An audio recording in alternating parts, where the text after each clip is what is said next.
ketika ditemui usai sidang paripurna DPRD Palembang Kamis 12 November 2015, Wali Kota Palembang Harnojoyo mengaku hingga kini semua parpol pengusung belum mengajukan nama-nama calon wakil wali kota Palembang yang akan mendampingi dirinya. Ia juga membenarkan jika sebelumnya DPRD Palembang telah bertemu Mendagri terkait revisi PP nomor 49 yang mengatur apakah wakil wali kota Palembang harus dari parpol pengusung atau ia bisa memilih sendiri. Dan ia meminta kepada semua pihak untuk bersabar untuk menunggu revisi PP nomor 49 dari Mendagri yang rencananya akan dikeluarkan pada akhir tahun 2015. Belum mengajukan dan mekanismenya, Palek ya, hasil dari kunjungan DPR ke Depdagri menunggu revisi PP 49.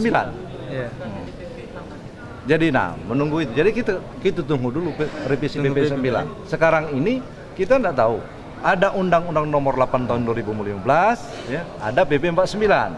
Nah, hasil konsultasi DPRD ke Kemendagri, PP 49 akan direvisi, akan menjadi PP 06.